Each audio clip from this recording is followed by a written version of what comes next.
Welcome back to NDIS. I'm your host, David Trinka, alongside my co-host, once again, Lincoln Retzloff. On today's episode of NDIS, we have special guest Hunter Johannes, who is a incoming transfer to UND from Lindenwood. But before this episode, we have a few important ad reads from a couple of our sponsors. The playoffs are here, and the playoff beards are ready to be unleashed. Don't trust your mutton chops and mustaches to just any brand.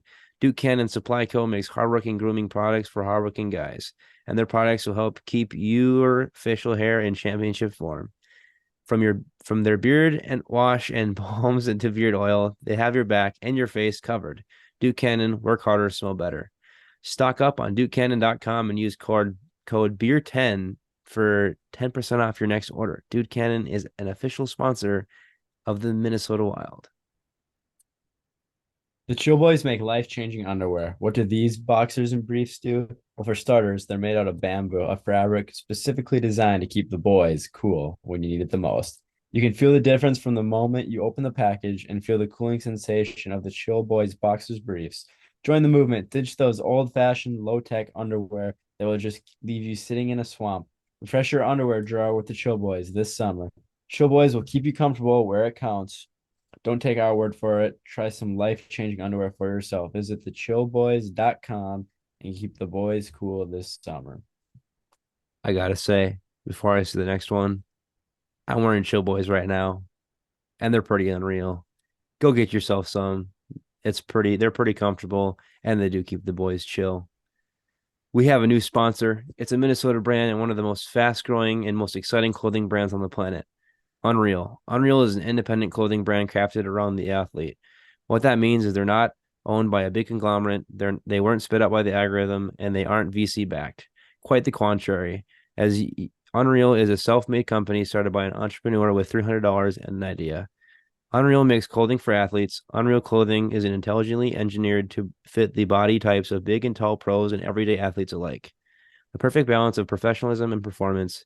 You buy one Unreal item, and we promise it will quickly become the go-to garments you'll reach for every day, not just game day. Check out Unreal for yourself. Visit unrl.co and use promo code PULLTAB15 for 15% off your next order. With that being said, let's hop right in to Hunter Johannes interview. And we'd like to welcome on former Bismarck Bobcat, former Fargo Force forward, and incoming UND transfer, Hunter Johannes. Welcome on, Hunter. Thanks, guys. Appreciate it. Yeah, so we're gonna go through some weekend updates here. First of all, where's everybody at? Hunter? Where are you at? UNEP? Yeah, just in Minnesota for the summer here. Like I told you a bit ago, I'm heading up to Grand Forks tomorrow. So Oh, fun. get the training and meeting some of the guys and stuff. So Thanks. What about you? You still in West Fargo? Yep, posted up in West Fargo, just working till college starts. So pretty basic. Yeah, me just working at Happy's still, continuing to supply the community with some good alcohol and some great customer service. What did everyone do this last weekend for the 4th of July? And anyone have any cool plans or do anything fun? I was Hunter, we'll up start in with you. There you go. Detroit Lakes. It's kind of close to the area up there. I got family on Lake Sally and Lake Melissa, so every year I'm up Nice. in Detroit on the lake and stuff. And yeah, we pretty much hit the lake in the morning every day and try to stay out there until we can't. But Awesome. yeah, it's good to see family. That's kind of where, they're big Sioux fans up there too. So it's awesome. You got a big boat out there? Yeah, they got a tune, and then we got a Oh surfboat. man. So we mix it up a little bit and do a little bit of everything. Sounds like hours of fun. What about you, Lynx? Yeah, I was up in DL2 on Long Lake. I was up with the girlfriend and just ripped the pontoon and I got a little sunburnt. So it was a good fourth, but kind of Yeah. burning right now. So pretty casual. Yeah, I wanted to go to my friend's lake, but I couldn't get Monday off. I worked Saturday and Sunday and Friday. I wanted to get Monday off, but I couldn't, so I had to stay back in, work on Monday, got the 4th off, ended up going to a buddy's place for fireworks and some pulled pork at the neighbors. Ended up getting shot in the leg with a firework and didn't kind of was like a Vietnam recreation in the garage. Had the ears ringing all night, so that was actually kind of scary. I tried to hop out of the way, wasn't quick enough. So yeah, that was I got a scar on my leg now from that, but it's healing up. So Hunter, you ran a hockey camp a few weeks ago. Why don't you share a little bit about that, what the process of putting that together was like, and then how did it end up going for you? It was really good. Turned out better than, I even imagined actually. And I would say just the pre-work of it, like the work, like getting kids registered, getting ice, jerseys, doing that kind of stuff is the busiest and I guess most timely part of it. Something you don't really think about going into it. You're just like, oh, I'm gonna run the camp, and then, um, but it's good. Like it really was my first time doing business on my own. Um, other than that, I mean, it was just kind of doing the work ahead of time is the most timely, and it's fun to learn the business for me. Like that's something that I want to do eventually is not only in hockey but in life, just doing my own business. And then once I got to the camp, like literally I just everything that I do where I train on the ice, off the ice, little things that I do on the ice, I was just implementing them with kids. And it's just a little different because you have to dumb it down a lot and Yeah, get it their ability, like the difference between me and a mite is big. They're just trying to learn to skate and right. go on the cone and stuff. So but no, it was really fun because I got to do it. I, had some of my other buddies coach it and work it with me, and I paid them to help out. And Awesome. it's also that you get to hang out with them too and do something, give back to kids and hang out with your buddies. So you can't beat that, I don't think, really, be on the ice. What was the toughest part about running that camp for you? Actually, the pre stuff or just in general, like probably I would say the hardest part is just getting kids to commit. Like some of them be like, yeah, I'm gonna sign up, and then they'll wait until the week before to sign up. So you don't know what your numbers are gonna look like until the week Yeah, before. But then you have people the week before come out of nowhere and they're like, hey, I have 3 kids, can I sign up? So it's just like you want to order jerseys and stuff depending on numbers, but you don't know until parents like finally pay, and then you have the money, and right. confirm spots. So I'd say that's the hardest part is just doing that. But otherwise, once I was in the camp, it was so much fun, like being around kids and teaching them and just hanging out with them. Like you become kind of friends with them and they look up to you. So I would say that's super fun for me. Yeah, I've seen there have been a lot of guys in college that have been doing camps of their own. I remember Hunter or not Hunter, Tyler Clevin had one a couple like maybe last summer or 2 summers ago, and then Judd Caulfield did one last summer and summer before that. I don't know if he's doing it again this summer, but we're gonna hop into our ND icebreakers now. So Hunter, these are questions that we go around and all share together. We'll each share our own perspective or our own answers. The Hmm. first one. What's your favorite NHL rink that you've been to and why? You don't have to have played in it, but what's Yeah. one that you've been to around the country and you've liked, or is your favorite? Um, I really like one that's not Minnesota. I really like Minnesota. Obviously, I'm biased. I played in that rank, but if I'm gonna go somewhere else, I'm gonna say Ball Arena, Colorado. Okay, cool. I've Haven't never been been to to a that one. I haven't been to a ton of NHL barns, but I would say um, that's one I went to this year to watch a buddy, and I really liked that one. It looked like it was pretty nice to watch from even. So, Hmm. hopefully I can I've play heard in there. I've heard pretty good things about that one. For me, I haven't been in a ton of them, but I've been outside a few of them. But I don't growing up, I'm gonna still be a little biased here. I'm not even a wild number one fan, but the Xcel Energy Center is just such a beautiful rink, and I think the atmosphere they have there and the whole way that they built up the cosmetics of that place. They have the lighthouse in the corner, and the fog goes off when they score. I think that's electric. The goal horn's electric there. Such great fans. The whole lodge aspect of it, making it look Minnesota and outdoorsy is really cool. Mhm. Tampa Bay's is nice too. But I don't know. Just something about the X. I always like going to the X, especially for college games or whatever it is. It's always a fun time. But what about you, Lynx?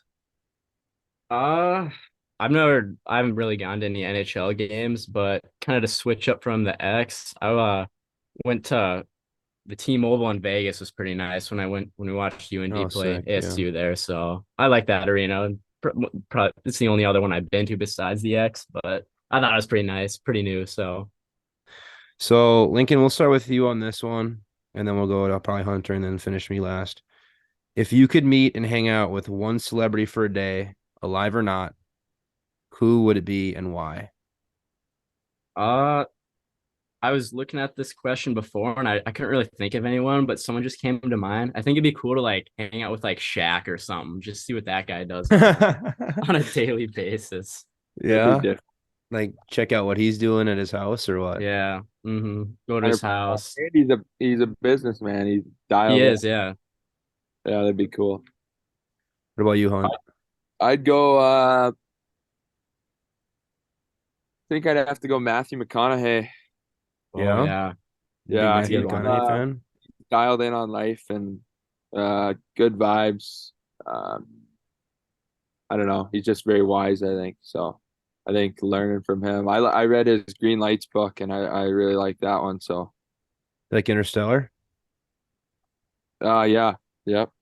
I mean, all of his movies. Have you seen any of his movies? I don't know. He's pretty good with his Yeah, he's movies. pretty good. He's pretty good. He's won a few Academy Awards, so Yeah. for me, I usually say this person. I don't know if I want to say it. Um I think Post Malone would be really sick to hang out with. He seems any interview you see him on with, he just seems like a oddly like really down to earth musician, And like chill. He'll like party with you or whatever. I think it'd be sick to just party with him for a day and maybe get a little wicked crazy. You never know what's going on. So I don't know. I think that would be kind of a fun one. But yeah. Links, we got you want to ask this next one, the would you rather here? Yeah, we got for the last icebreaker, we got a would you rather here. Would you rather Hunter win the Hobie Baker Award and be the best player on a pretty mid team? You might make the playoffs. You're probably gonna miss it. Or would you rather be a bottom three forward in and out of the lineup on a championship team that's most likely gonna win it? I mean, you got to go with the team, right? Um, Right. hmm but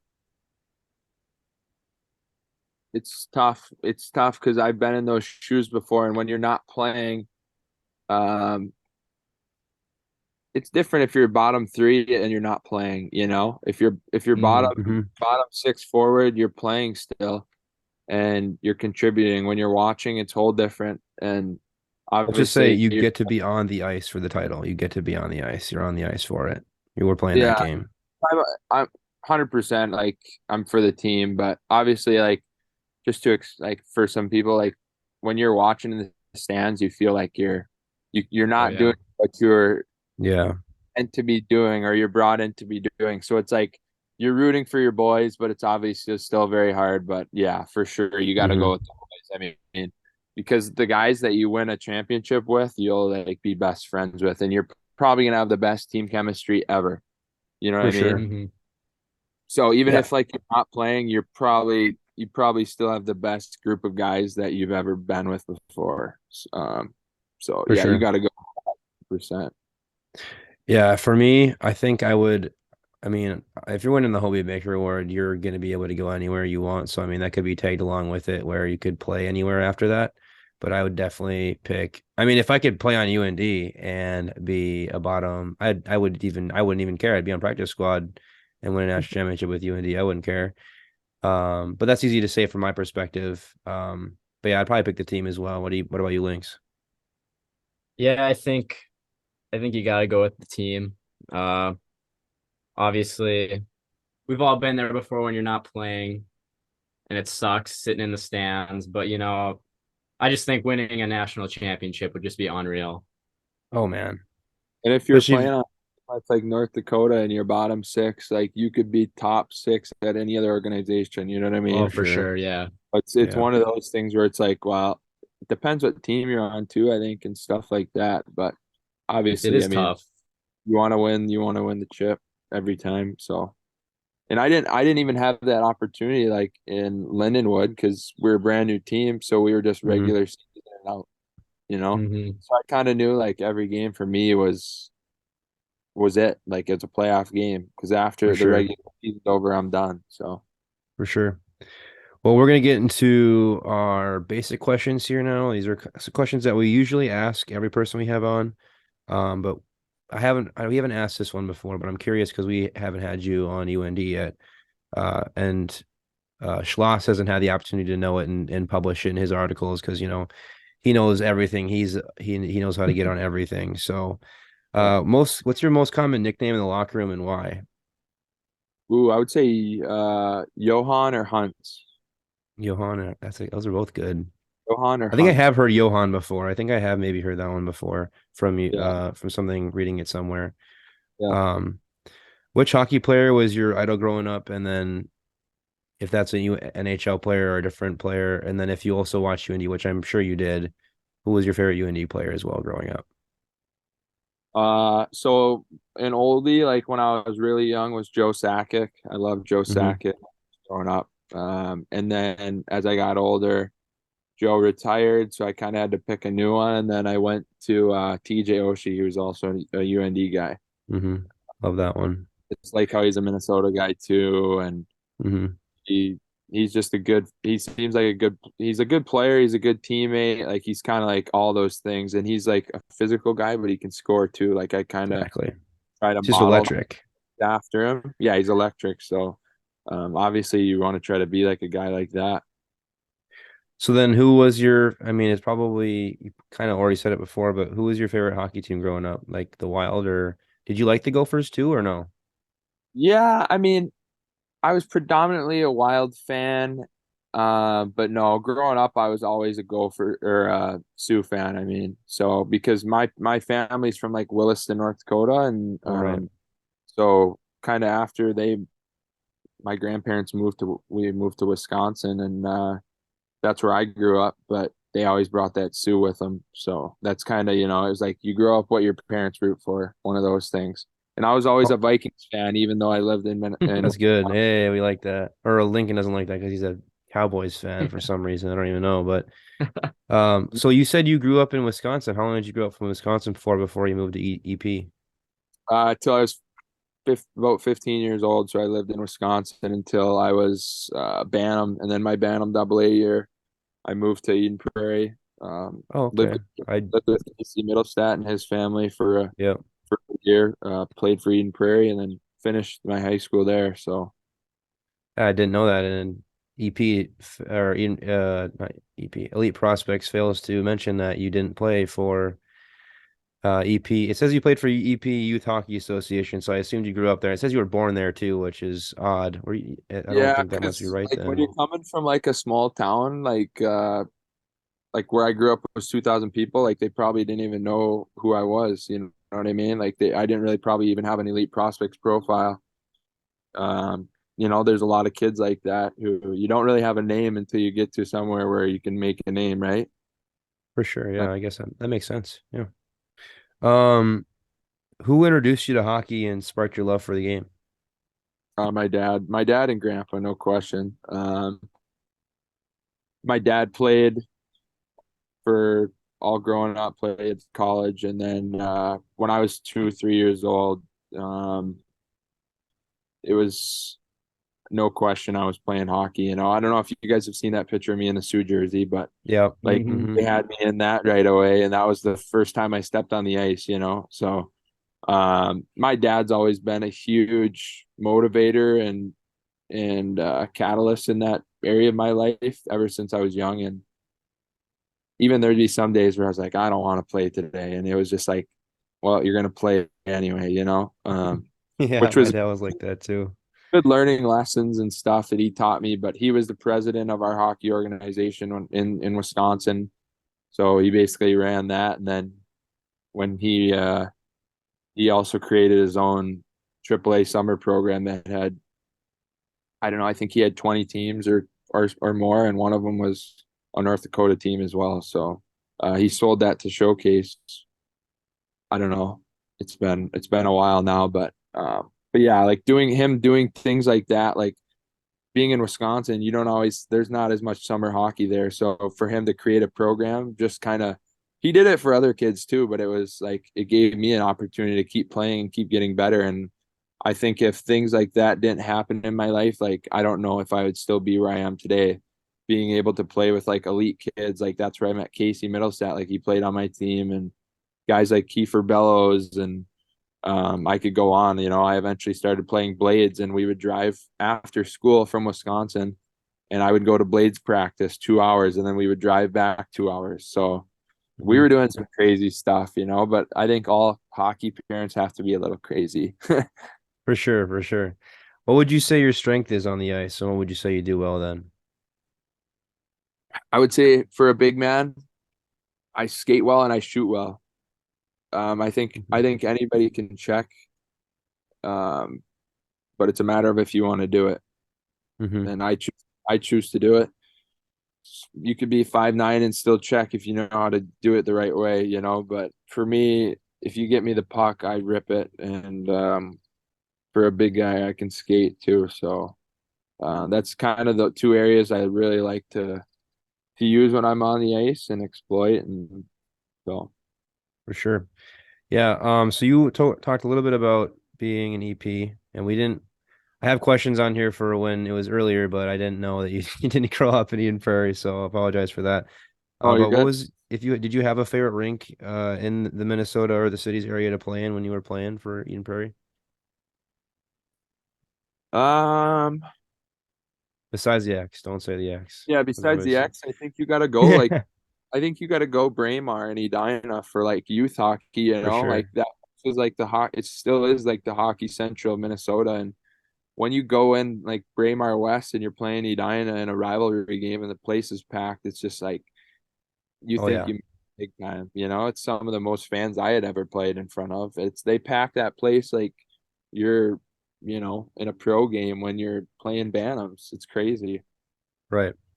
You played for Eden Prairie High from 2014 to 2017, and you had the pleasure of playing in the Minnesota State tournament 3 years. What was it like playing at the AA level in Minnesota? And what was it like playing, more importantly, in the Minnesota State tournament in the X in front of all those fans? Yeah, I mean, first of all, playing I think Minnesota youth hockey is the best way you can grow up. I know like AAA guys are going to disagree with me, but when you can not have to drive more than 20 Oh minutes for yeah. a game and the seats are packed and you're playing against like usually the top six kids are committed or going or drafted to the USHL or North Oh yeah. American League. So you're playing with great kids or against great kids every night. Um, and you see those rivalries multiple times a year. So like I'd be playing Ben Copeland and Sammy Walker and some of these guys like Right. multiple times a year, and you remember what happened last game. Oh You yeah. know, especially when you play them 4 or 5 times. So it turns into like a playoff thing all year long, and that's the cool thing about Minnesota hockey is you get that, and it makes like a good energy every game. But then when you go to the state tournament, like it's obviously like I'm 16 years old, 15, 14, playing in front of 22,000 people, Yeah. you know. And then I even got the outdoor game in Stillwater, luckily, like a couple teams get Hockey Day, elected. Minnesota.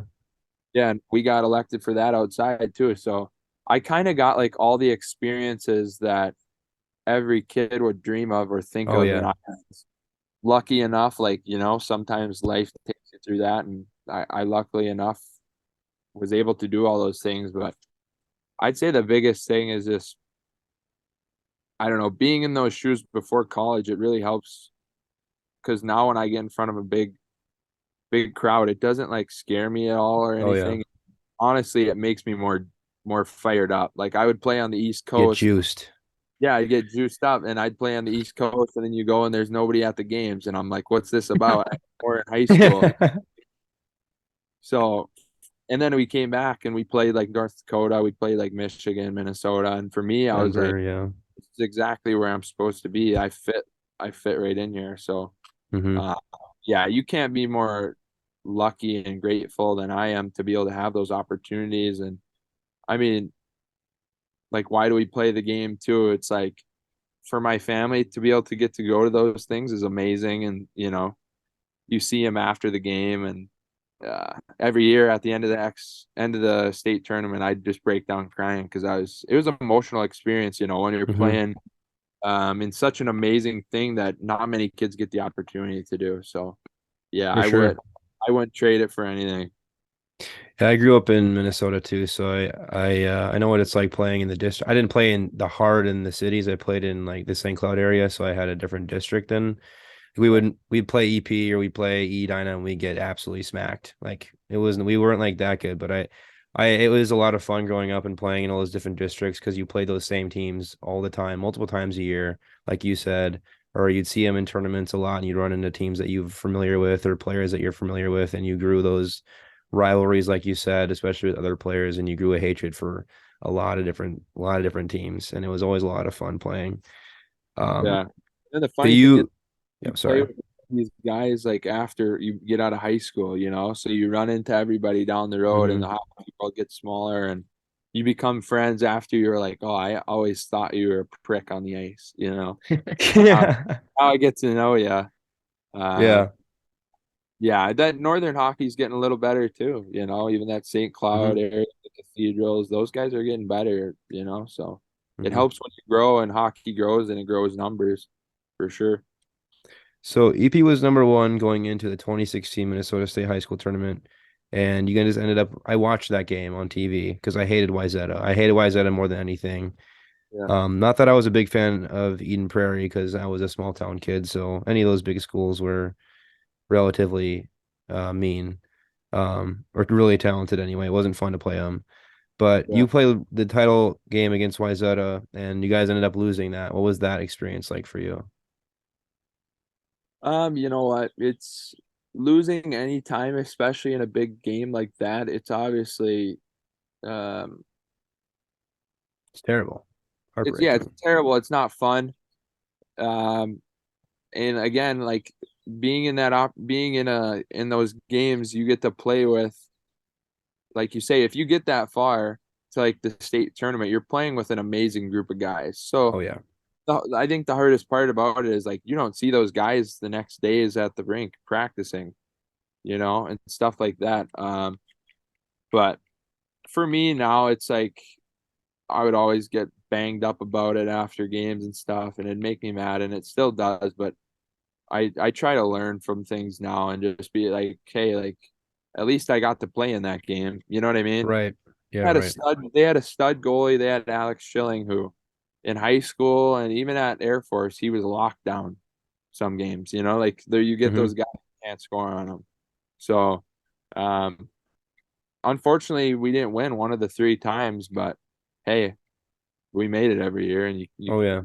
not a lot of other people can say that, right? So Yeah, Jackson Blake got a little redemption there winning that against Lakeville South a couple of years ago. That was fun to watch. But you talked a yeah, little bit about getting to play with former Gopher Casey Mittelstadt, who at the time when you played with him or when you were spending a lot of time with him, he was an extremely highly touted prospect. He went eighth overall in the NHL draft and was playing for USA in the World Juniors. And he, I mean, at first, I didn't actually realize this until I looked today, but he had a really good season last year with Buffalo.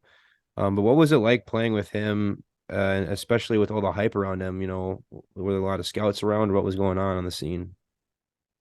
yeah, I mean it was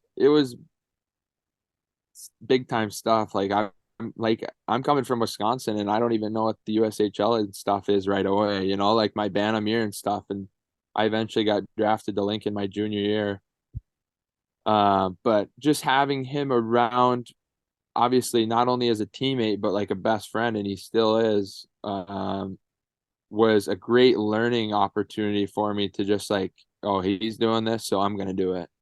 Hmm. So I didn't try to like model my game after his necessarily, but I learned a lot of things from him because he was he's got a mentality when he gets into it. Like he's a kid you don't want to make mad because that's when he's gonna dominate you. And a lot of people don't know that, but When I lived with him, it was just like one of those things where we'd be out, like we'd go to school, we'd go to practice, and then we'd come out and we'd be playing. He has a sport court, so we'd play like garbage, where you put like two garbage cans Hmm. out and you play with tennis balls, and it would be me and one of his brothers versus the other two brothers, him and another brother. So it was like 2-on-2, and we'd be doing stuff like this every day. But that kid's like, he would tell me like when I lived with him in my freshman year, like he had no doubt he's going to play in the NHL, and he believed it without a lot of other people criticized him like, oh, he's too small, he's young still, whatever. He always believed in himself 100% and he worked his ass off. And it was a big learning thing for me to be around that, to like take pieces of from him. And but yeah, like you have scouts at the games and just media and stuff, and like it for sure helped me. Obviously, I finished second, I think, in points my senior year behind him. And obviously, like if you can compare yourself to an eighth overall draft pick your senior year, it's a good thing. So I just tried to use it as a benefit. Like, hey, like he's my best friend, and we gave each other Hmm. a lot of points when we played together. So there was always scouts there, and I think it definitely helped me like getting an eye, like people had Hmm. an eye out for not only him but our team. So Right. And you talked a little bit about being drafted, or you mentioned it. You were drafted by Lincoln your junior year of the USHL, and you jumped around quite a bit in juniors. You went to Lincoln, and then you were in Fargo for a little bit, and then you were in Chicago, and then the next year you went down to the Knoll and played with Bismarck, the Bobcats. And then you played with Jamestown, the Jamestown Rebels, not North Dakota Jamestown for everyone out there who's listening.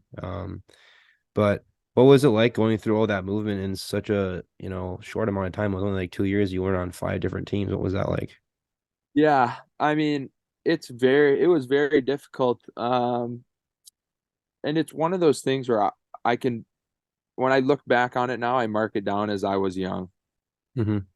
I was young and immature, and coming out of like high school, it's one of those things where maybe you don't get that aspect like AAA players do when you're kind of traveling all over and it's busy and it's taxing and it's hard on you.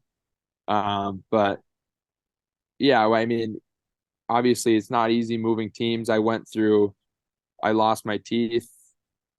I broke my hand. I had a few other injuries, so it's like not ideal for helping performance.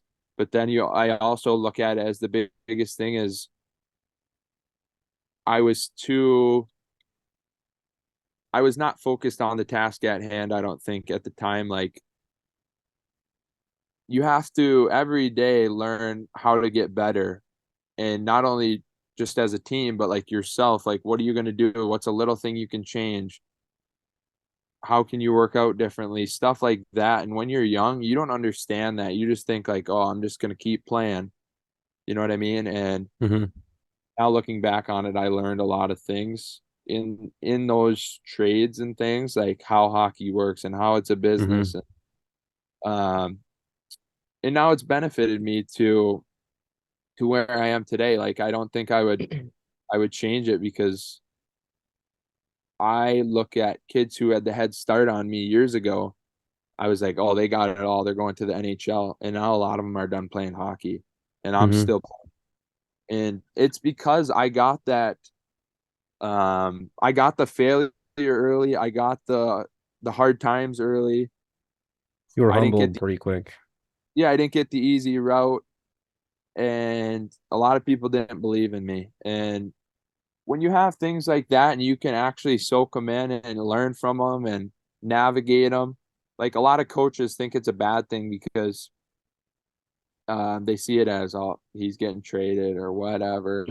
But it's Hmm. about like having a coach and a place and an opportunity that's going to believe in you. And where I finished in Jamestown, that coach there knew how to coach me.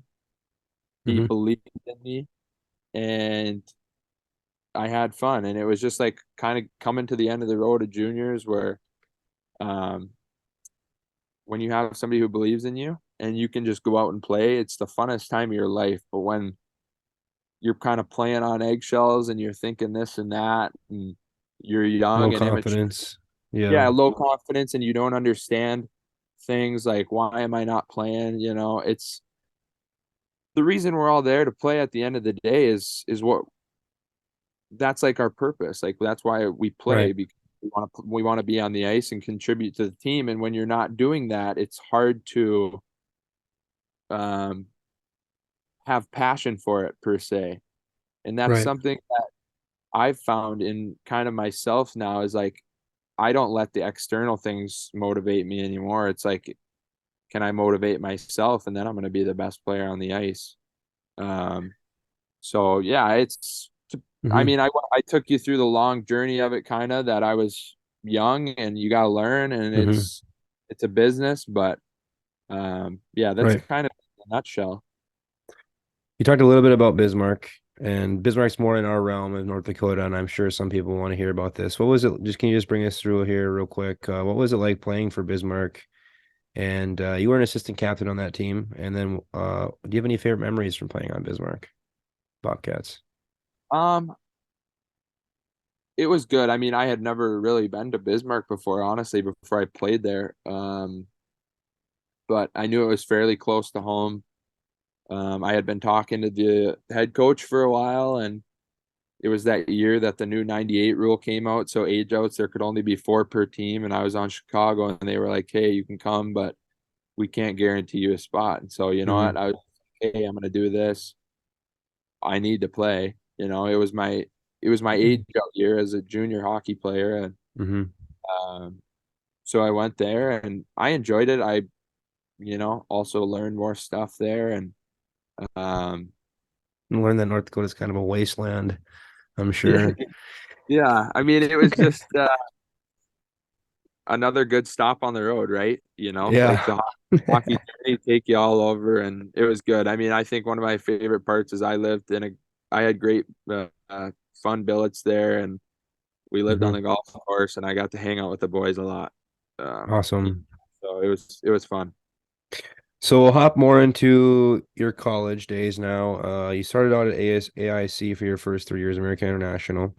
And I was actually at the game in 2019. You wouldn't play at this time, but when they beat St. Cloud State, that was hilarious in Fargo. But what was your recruitment process like at AIC, and what other programs were you talking to, if you were talking to any? Um, so I committed there. I think it was like Christmas time, roughly, when I was in Bismarck. Um, but it happened within a week. Like I was talking to other schools at this time. I think it was like Vermont, Mercyhurst, AIC, and some other small schools. Um, I mean, previously, before I had ended high school, I was talking to North Dakota when Hackstall was there. I was talking Oh, to the nice. Gophers and others. But when you start playing bad in juniors, they stop watching. You know what I Mhm. mean? So yeah, when AIC came about, my last year of juniors, uh, um, they gave me a week, and they were like, "Hey, this is what it's going to be," and it was financially great for me, and all I knew is I wanted to keep playing hockey, and that was just like, okay, well, if this is what it's going to be, then this is what it's going to be, and the, it happened quick, so Right. yeah, I was there for 3 years. How is college hockey or hockey in general different out east compared to the Midwest, since you were out there and you've lived in both settings? And then also, what was it like playing in the Atlantic Hockey Conference? Um, Hockey here is pro hockey, and not to say that it's not on the East Coast, but it's just all around better, I would say. Like it was super fun for me to play in Lindenwood because I got that experience again. It's more like, I would say, translate it to Minnesota high school, and then you know you kind of get that pro hockey type feel when you're in the Midwest. So there's just more fans, bigger arenas, the level of play is higher, I would say, and it's more physical. Um, and I think for me that benefits me, Hmm. playing a pro style game. Right. What was it like? We're gonna take it back in time a little bit here to the 2020, 2021 season. What was it like either, and I'm not sure if you played in this game or not, but what was it like playing either in or watching AIC play against the 2020, 2021 UND team in that Fargo regional? And then what was the team talk like leading up to that game in the Fargo regional? Like, were guys, oh, we can beat them because we beat St. Cloud State in 2019, or what was it like in the locker room? And then what was it like for you watching the game? When we played North Dakota there at Shields, you're saying? Yeah, Yeah, I played in that one. Um, I mean, we had a pretty bulletproof mindset that we had nothing to lose, really, right, And I think you have to go into all games with that mindset that you can beat anybody. But yeah, it was just a great. I mean, for me, like I said, North Dakota was always my favorite program. So for me to even play against them and go home to having a bunch of family in the stands was right, the icing on the cake for me. I didn't really care who I played for. I was just like um, happy to get the opportunity and be there right. with the group of guys that I was. And so, but yeah, it was really good. Yeah, that regional was unreal, and that UND team was pretty unreal too. It didn't end up how any of us would have liked, but for at UND anyway. Yeah. Um, what was your favorite part about being a Yellow Jacket? And then, yeah, what was your favorite part about playing for AIC? One funny story before we take off of that last thing. My first shift, we're you guys get a power play, I think, within the Oh first yeah, 3 4 minutes. And um so my first shift coach is like, "You're killing." So I'm kill first shift, I haven't touched the ice yet. I'm not gonna touch a puck here because they have a power play and I'm kicking off the PK with Pinto, Kawaguchi, and yeah. Sanderson. Who else was it? It Adams was it maybe was on the power Adams, play. yeah. it was an insane power play, and I was like, "Hey, I killed it off though." But it was just like Yeah, yeah, I remember that. I haven't even touched the ice yet here. That's funny. Yeah, we were. I don't think Lincoln was at the game, but I was at that game. Yeah, that was a fun one. But what was your favorite part about playing for AIC? I think meeting some of those European guys. Half the team was European, and now Hmm. I have friends from Switzerland and Sweden and Latvia, Opens up a lot of Finland. doors, I'm sure. If you wanted to Yeah, go and visit out there, it'd be kind of cool. yeah. So that's I would say like one of the biggest differences you see it versus other teams. Right. What was it when you what was it like when you decided that you were going to leave AIC? Was there a certain point where you're like, okay, I think this is gonna be my last year playing here? Did you leave on a limb to try and give yourself a better opportunity? What was the interaction with like that with your coaches or teammates? And then, um, what was your target landing spot when you entered the portal that year? Did you have a target landing spot at all? Um, I mean, I had thought about leaving AIC the year before even, and it just didn't. It wasn't the right time, so I went back, knowing that I was just going to play one more year and see kind of what happened. But I mean, it was something that I knew needed to happen, and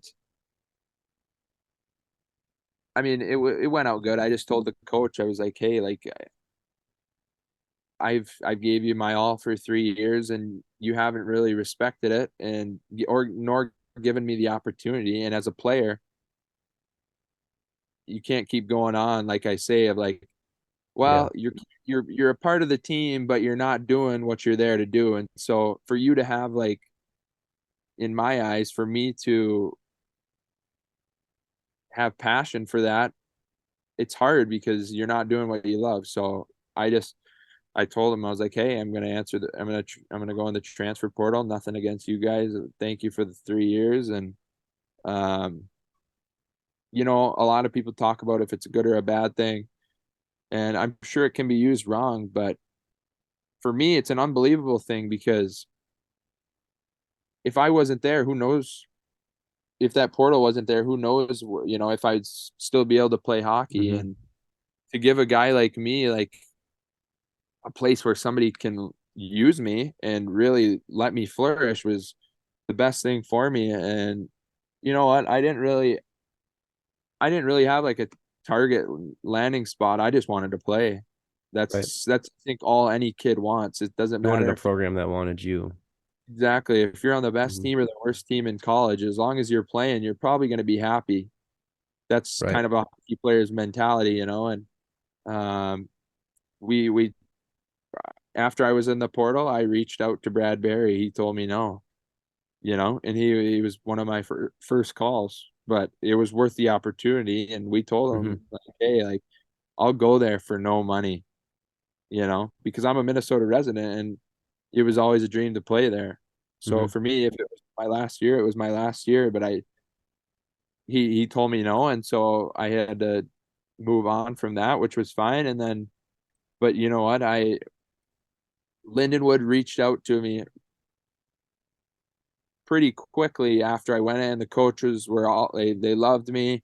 They were excited about me. They had no doubts. They had only good things to say about their Hmm. program and me. And it kind of seemed like it was God sent for me to go there. And I believe that um, to get me to where I am today. And Hmm. so, yeah. Yeah, so you were just talking about it a little bit there. We'll lead into more about your Lindenwood career now. You were a part of that Lindenwood's first year. I don't know if everyone knows who's listening. You were part of Lindenwood's first year as a D1 program in college hockey. What was it like being a part of a brand new program and playing on a brand new team like that? Yeah. It was amazing, honestly. Uh, a lot of people would say it's hard because it is hard. You're the underdog every game. The refs already hate you, probably hate you because you're nobody, you just joined college hockey. And but I mean, the college town there is great. Like they have a great Main Street area, so it's like a good like for me it almost felt like I had a home there. Hmm. The coaches I can't say enough good enough things about Rick Zombo. He's a North Dakota guy. Hmm. Yep. He's Hmm. amazing. One of the best coaches that I've ever had, and I'll always look up to that guy.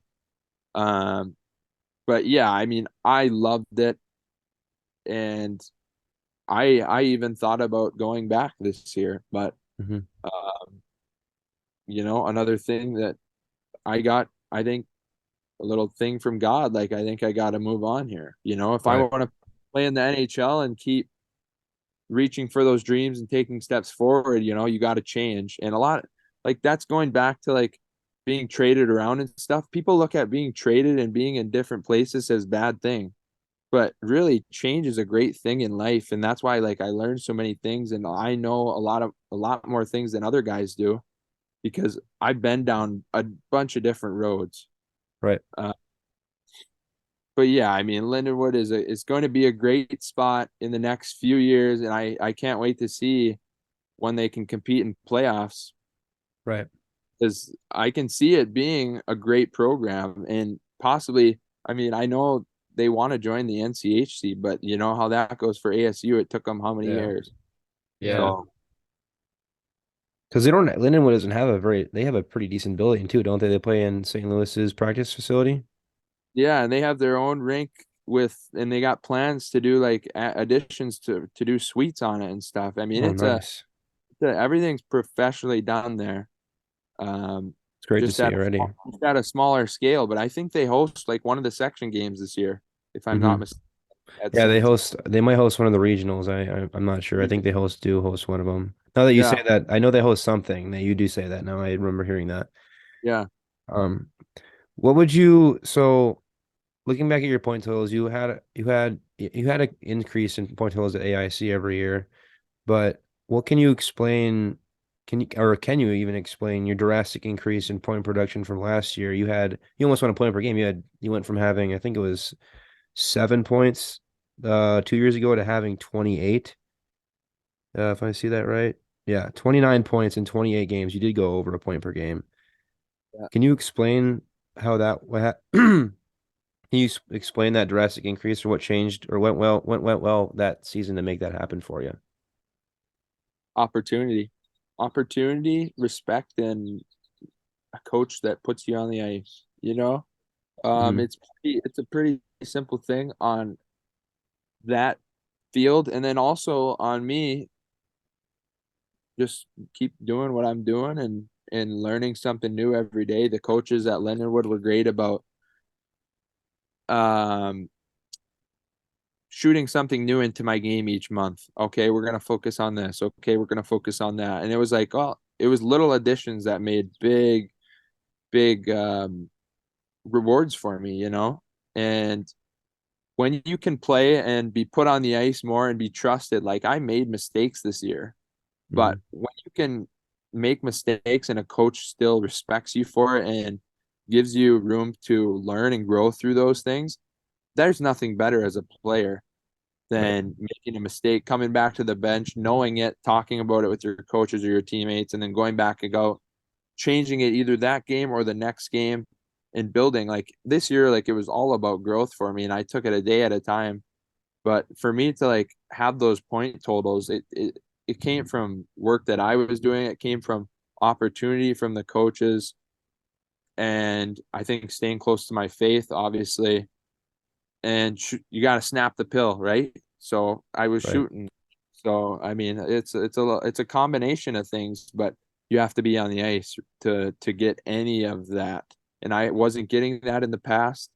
And when I played 20 to 22 minutes a night, sometimes at Lindenwood, I was getting 10 shots a game some games, and my Right. goal was to get at least five. So usually when you can get at least 5 shots a game, you can have a pretty big reward.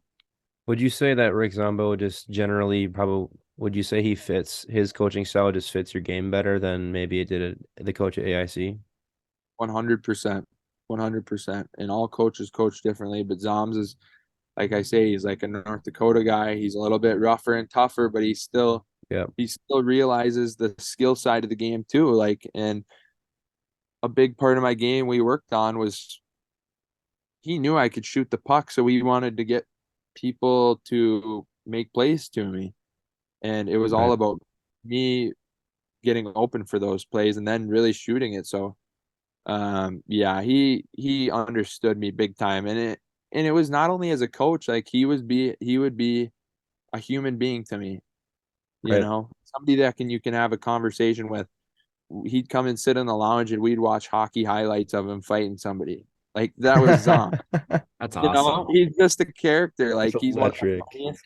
funniest guys and funniest coaches. And like I hunted when I was in Missouri, and he would like he's an outdoorsy guy, and he would like I borrowed his block for shooting arrows in behind my house.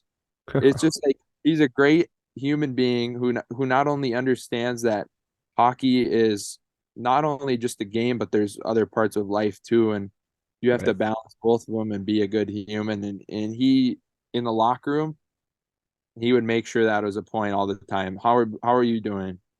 Okay, and it was just something Awesome. simple like that. And it was awesome.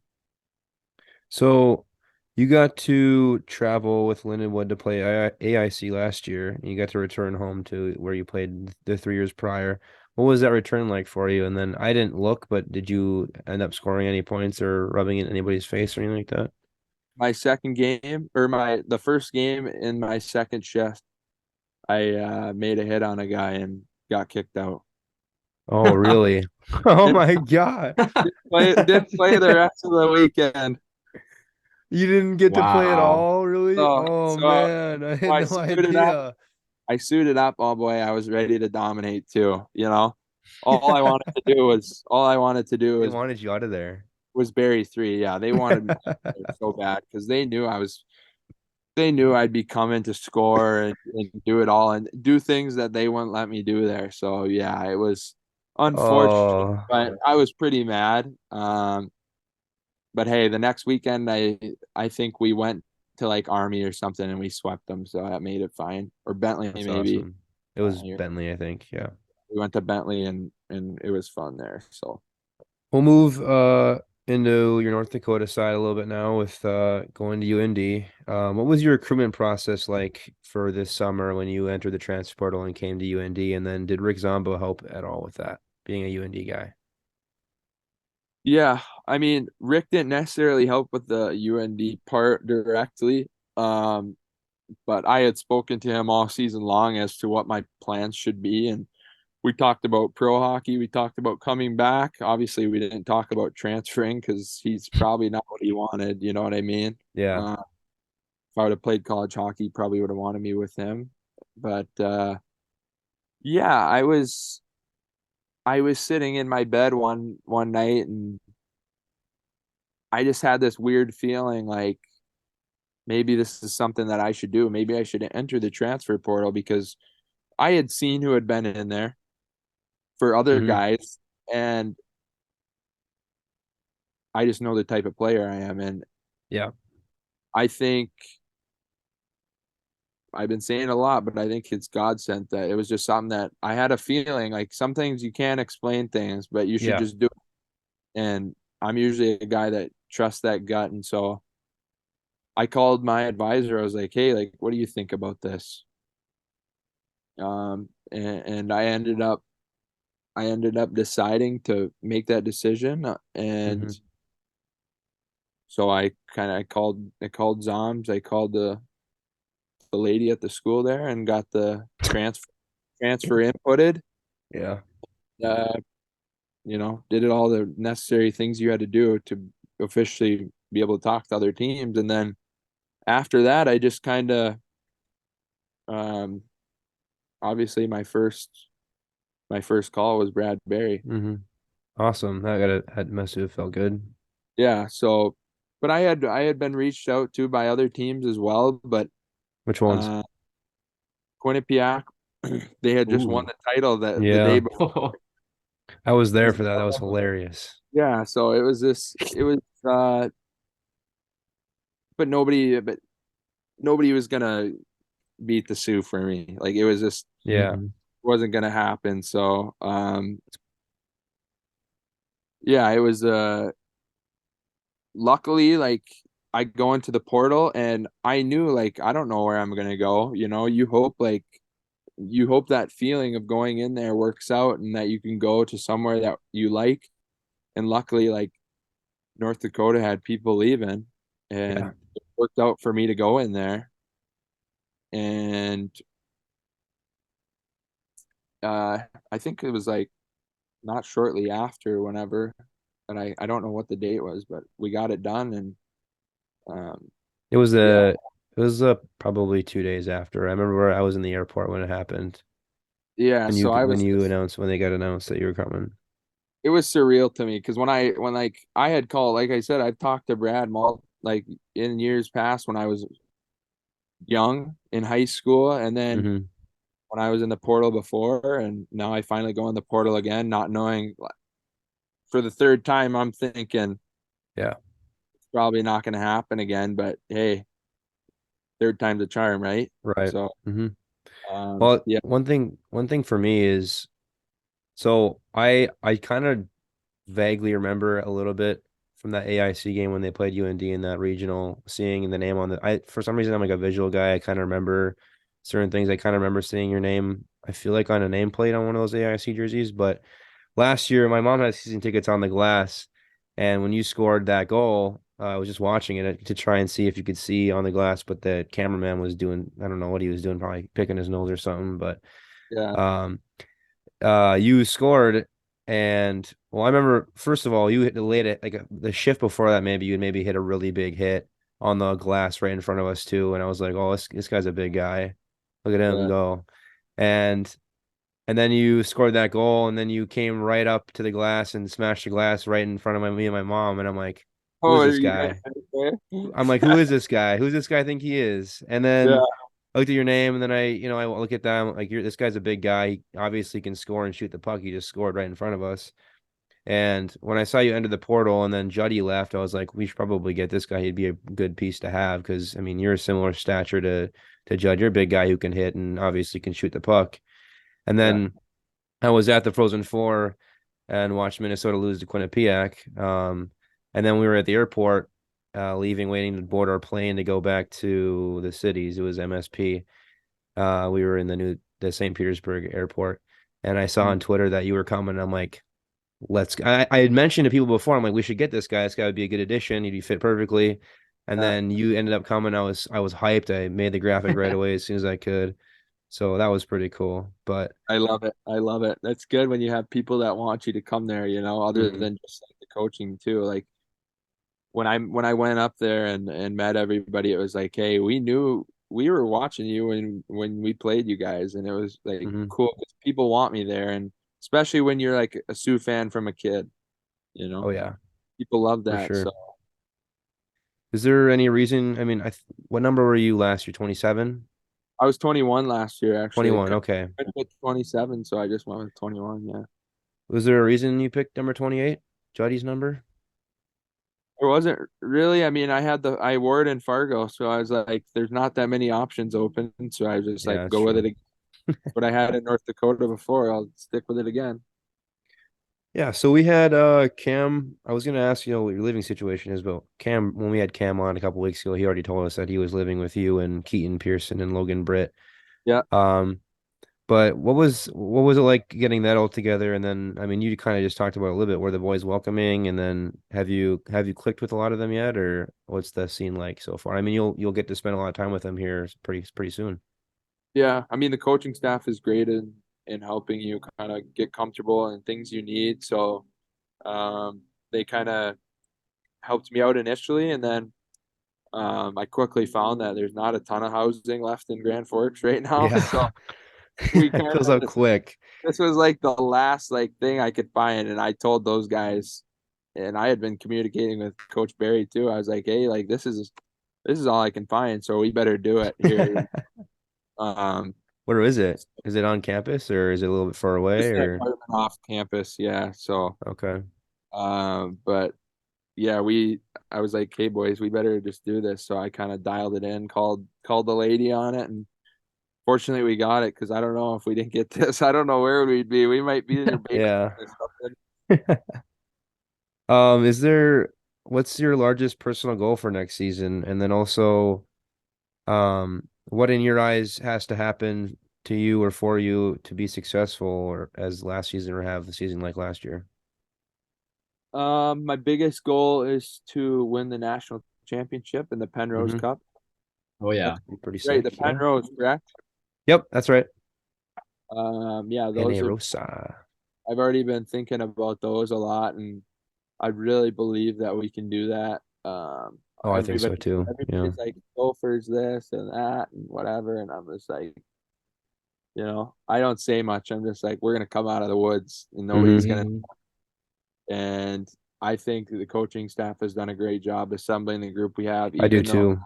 even though the people are gonna be like, wow, we've been doing this the past few years, and it's all new D and stuff. The D are Mm-hmm. great. You Yeah. got Pearson from Michigan. He's unbelievable. I played against Britter when he was in like Quinnipiac and Sacred. He's a big guy. Mm-hmm. Zamolek's obviously a Mankato guy, so like you can't complain about the D that are coming in at all. And then they got a good goalie, Ludwig. Yeah. Uh, and then I look at the forward group and I'm just like, hey, you got Gaber, you got Blaker, obviously new guys like Cameron Berg and me, and Yeah. uh, I think when you tie all those pieces together, like we're all different players, but Mm-hmm. split us like put lines together based on things like that. Like you have great combinations, and Oh yeah. I just think we're It's a gonna good be team.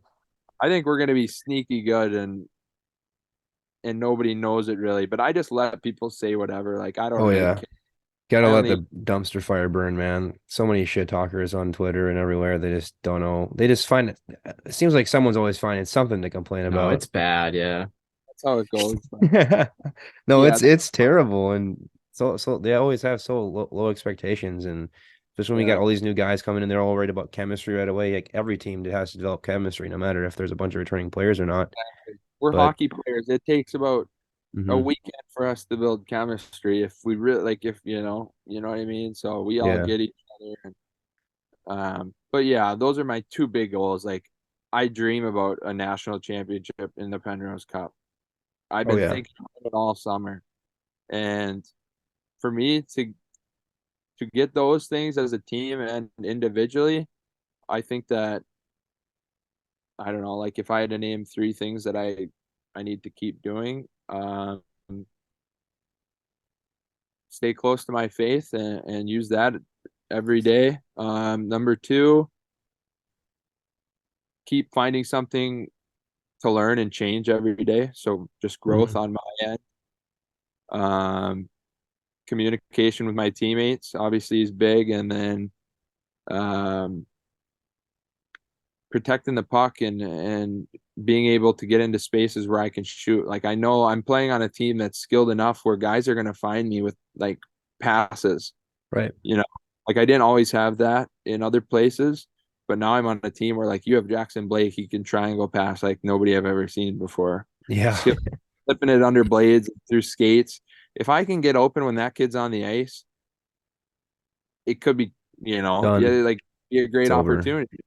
So I just want to keep shooting the puck, keep using my feet, keep using my body. Like these are things that I feel that make up my game. And if I can keep doing those things and grow on top of them, it's only going to help not only me, but benefit the team and getting us to that Right. national championship. And I can see us holding that up in the green. I really can. Oh yeah. Well, if you do, you gotta, me and Lynx are gonna get pretty thirsty. We're gonna need to take a drink out of it or something. Oh yeah. We'll save Uh, that for we win, right? yeah, yeah. So as we get closer to the end here, we got some ND Ice fan questions, and then we got a lightning round. These are all pretty quick Oh yeah. questions. So this is from Douglas Stowe on our Instagram. What's your prediction for the amount of teeth lost this season?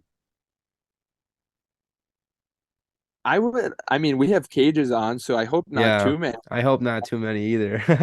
Maybe a couple. I'm already missing three up top. So Let's go. Got um, fake ones in or what? yeah, right here. Oh yeah, Hey, right in they're the pretty front. good. So yeah, I hope I don't lose anymore, but there might be a couple. You never know. You get some random stuff that happens. Right. This one's from Bailey Bjorgi, this next one. She's a UND super fan. It, Who is your biggest fan? um, I would say just all my family, big Hmm. time. Yeah, you can't. They're with me every game there. So yeah. Not your mom or anything, or this is If your I had to pick opportunity. one, I'd go my old man, my dad for sure. Yeah, that's Yeah, always good. yeah. This last one here from our ND fan questions is Trenton Schwer. I'm sorry if I butchered that name. I'm really sorry. Or Schwer, I think that's how it goes. But talk transitions between USHL, the NAL, and college. And then was UND a goal when I mean, obviously it was, so you can just skip over that one. But what was the transition like from USHL and then down to the NAL and then up to college Yeah, quickly? I mean, Yeah. every level's differently. If this kid, I don't know if this is a kid who plays right now or and is asking like to inside about that, like knowledge. Every level's different, and each league is different, and I think you just have to just know you're gonna be all right. Like it's not like you're a hockey player.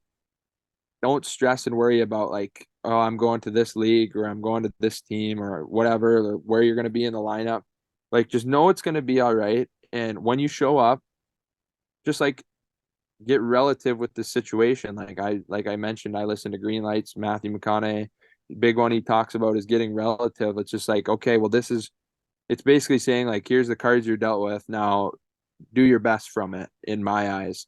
And I like to think about that now is a lot of stuff we can't change, but if you can just show up, I'm going to show up to the North American League, and I don't know what the hockey's going to be like, but you'll analyze it when you get there. Watch, like when you're on the ice, don't just like be so dialed in that you don't see what's going on around you. Like see what's going on around you, see how other players play, and when you're playing games, see how other teams are playing. Like take that stuff in and like analyze it and think about it and navigate it, because when you can do that, then you set yourself up to like process and navigate, and like you say, every day is going to be different, but you got to just handle it and know it's going to be okay. Right. So Awesome. Well, with that being said, we're gonna head into our lightning round here.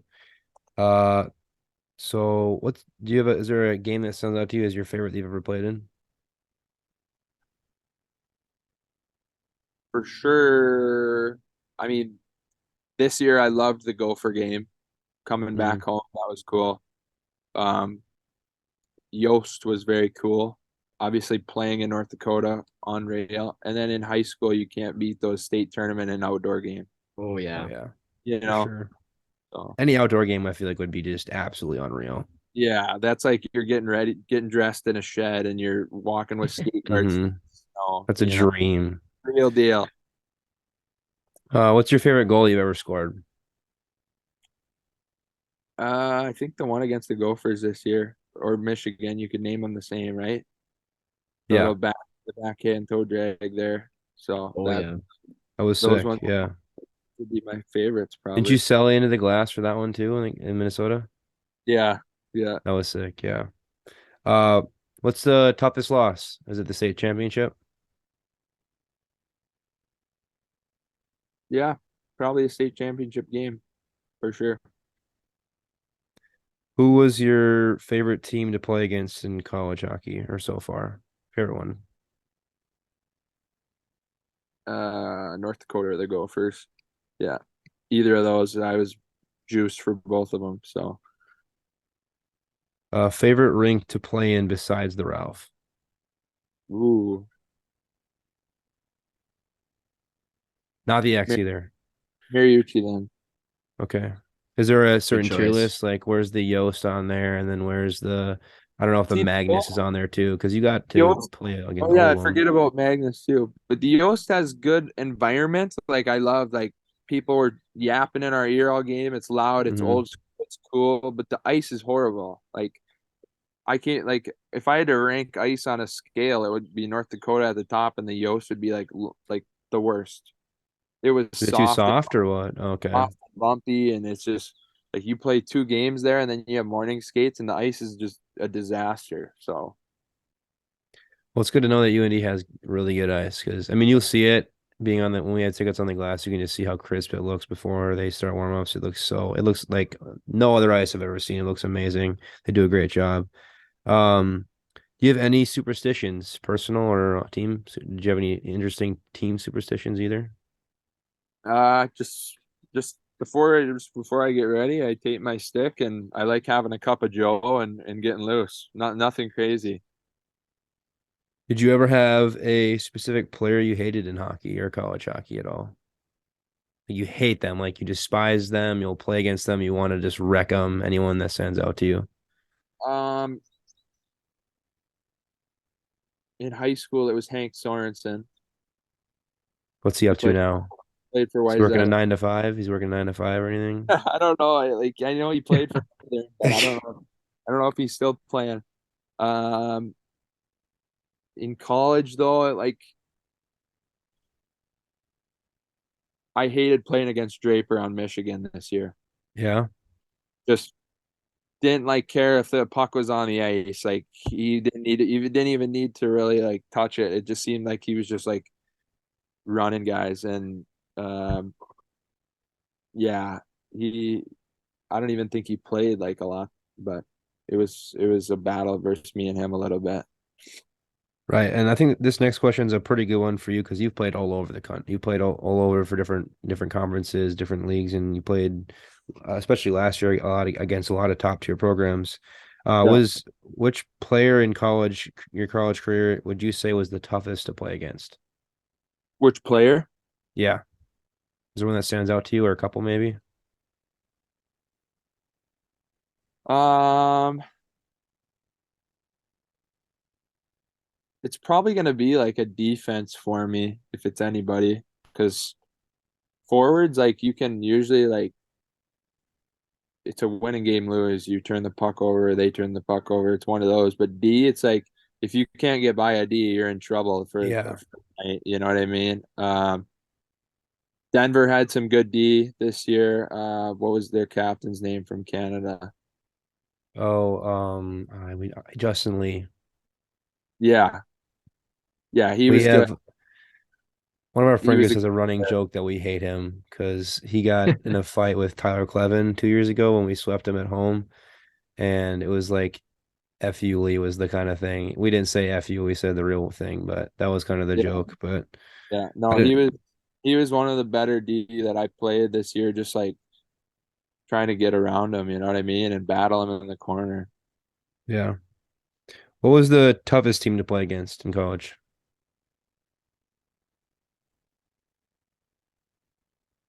Um, I mean, I want to say it was like the Gophers or Denver or Michigan. I would say probably Michigan this year. I mean, like not to say North Dakota wasn't or Minnesota wasn't, but we got Minnesota the first weekend of games, so we got them on Yeah, there. We got them when they were rusty and on their heels, so we kept up with them. Um, North Dakota, I feel like we handled or we could have beat, but we took penalties. That was the problem there. hmm Denver we lost by 1 goal, hung in there. But Michigan, like we were close in a few of those, but once they got to going, it was like one after another. It was they had some shooters on that team. for sure. What are your thoughts on fighting in college hockey? On Think it should be fighting, allowed? Yeah, should it be allowed again or at all? I mean, I don't think it would hurt at all because and a lot of people are probably like, no way, why should it? But it's just like you have it in juniors. Why would you stop doing it and then start again? Yeah. And now you have refs who are like so bad at calling penalties these days that like the players don't even get to And police. CHC. Sorry. Yeah, like the players don't even get to police the game. So it's like you can make a totally clean hit, but as long as it's big, they're gonna call it. You know what I Yeah. mean? Oh yeah. And so it's like you can't even hit around unless you're on the glass anymore. Like unless you rub somebody out, it's pretty tough not to hmm get a penalty because you're gonna at least get two. So if there was fighting, like you wouldn't have number one as many penalties, which obviously it's fun to watch sometimes, but sometimes it takes up the whole game and it's not Yeah. fun. And then you wouldn't have guys like making bad penalty like stick penalties and things like that that hmm are outrageous because they would be like, oh, I know if I do that, I'm gonna get my ass kicked. You know, it's For just like sure. let the players police it a little bit, but that's my opinion. I don't know. There's not that much fighting in hockey anymore, anyway. If fighting got into college hockey, what would there be a year? A few, a few like by Yeah. Christmas. Be awesome though. Like it would Old be. time If WCHA hockey. Bring it I was gonna back. say like if we played the Gophers, it'd probably be there might be a brawl, but that's the hmm fun part about hockey. Yeah, for sure. In your opinion, as we get to like our last two questions here, Lincoln will ask the last one. In your opinion, what sets good hockey players apart from great ones? The ones who can think it and they can be calm on the ice. I mean, they're like I'm a balance between calm and very I like use my passion and energy to motivate me, but I'm also very like internally calm. And I think if you hmm are wise on the ice and like you can think the game and see Be smart things, out there. you're gonna have a leg up. Right. All right, Lincoln, you got your last question here? Uh, yeah. Hunter, 5 years from now, where do you see your hockey career? Are you still playing? Are you working in the real world? Where do you see yourself? I see myself playing in the NHL. Um, Love that. I really do, and um, We want to does see you there. I don't really care what team I'm on. You know, obviously I think North Dakota is just the stepping stone to get me there. And yeah, I hope to be playing in the NHL and have a family. That's my Yeah, kind of my that's about it's an it. awesome goal to have. Yeah. Awesome goal. Well, as we wrap things up here, we've run out of time here. Thank you. Just wanted to say thank you for giving up some time for us and sharing your thoughts and some great stories. We really appreciate it. So, anything from you, Lincoln? 100%. Thanks, Hunter. Yeah. Yeah, thanks guys. Appreciate it, and can't wait to get up there, meet you Yeah. guys eventually here. Oh yeah, Sorry for if you're late sure. for dinner there, Lincoln. I'm heading to dinner here tonight too. So, No, it's all good. Awesome. but yeah, it was great. It was a fun conversation. So, we'll see you guys Awesome. soon. Yep. Thanks.